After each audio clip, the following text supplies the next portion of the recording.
Okay, so my client is Dan Whitaker. He's a 34-year-old white man who recently moved from Ohio to Raleigh for his job as a data analyst. Dan came to me because he's been feeling stuck at work and he reports feeling lonely. Dan admittedly drinks on a nightly basis, but he says that this isn't a problem.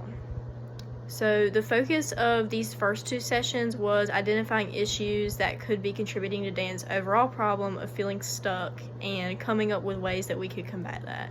So we identified that Dan was feeling lonely, that he felt like his daily routine was monotonous, and we talked a little bit about Dan's habit of drinking on a nightly basis. So in order to combat these issues, we made goals for Dan to branch out socially by talking to his coworkers about non-work related topics. And we also made goals for Dan to take up hobbies outside of work, and we made goals for Dan to reduce his alcohol intake, which he was a little hesitant about. So I felt like helping Dan to break down the larger issue into smaller issues and working with him to come up with solutions went well. And one example of a positive interaction that between Dan and I that reinforced my approach was at the beginning of the second session when Dan told me that he had thought about our plans from the previous session for him to branch out socially and that he had taken this step and he felt like it helped him feel less lonely. And one challenge that I experienced was in the second session when Dan told me that he was unable to follow through with our plan for him to spend a night without drinking.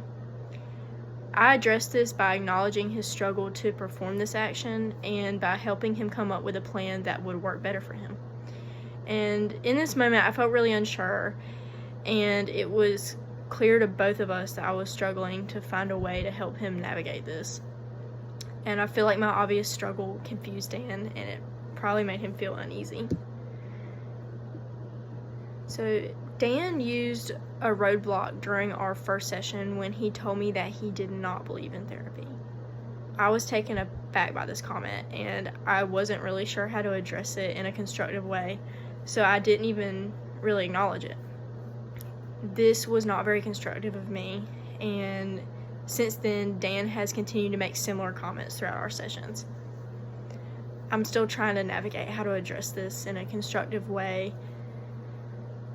So it really resonated with me when Dr. Moore told me that it appeared dismissive of Dan's feelings when I didn't acknowledge this roadblock comment. And this really struck me as my goal is to do the opposite. Sorry, my phone just told me it has 10%. It struck me because my goal is to do the opposite of dismiss my client's feelings. I would never try to do that. So from now on, I will do my best to acknowledge all of Dan's feelings or any of his comments that are indicative of a larger issue, even if I'm not really sure how to go about that in the best way.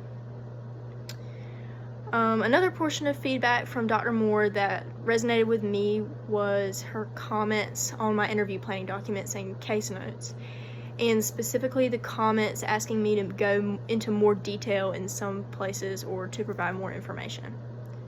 So these comments and some of the comments she's made in class have really helped me to understand how important it is to thoroughly document everything to help the whole process run smoothly. Some of my strengths that I feel like emerged during these first two sessions were my ability to connect with others and my ability to empathize with others.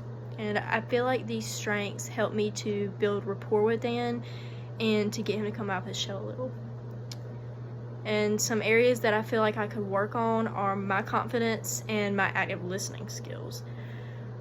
I plan to address these areas in future sessions by taking more time to prepare and by doing my best not to interrupt Dan and give him my full attention. In these past two sessions, I've demonstrated the social work core value of service by providing support to Dan that's tailored to his needs.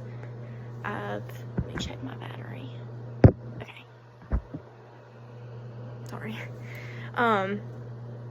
I've demonstrated the social work core value of service by providing support to Dan that's tailored to his needs. I've demonstrated the value of social justice by striving to understand Dan's culture and background and how it relates to his current issues. I've demonstrated dignity and worth of the person by empowering Dan to take charge of his current situation. I've demonstrated the importance of human relationships by encouraging Dan to branch out socially for his own well-being. I've demonstrated integrity by discussing confidentiality with Dan, and I've demonstrated competence by only using skills that I'm comfortable with using in our sessions. So overall, even though I didn't feel completely comfortable during the first 2 sessions, or even effective really, it was encouraging for me to watch the videos back, and to realize that I didn't do as badly as I thought I had. It still wasn't fantastic, but it wasn't nearly as bad as I thought it was. And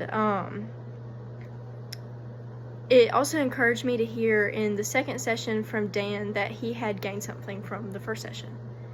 So after watching these videos back, I plan to work on my confidence by preparing better for the last 2 sessions.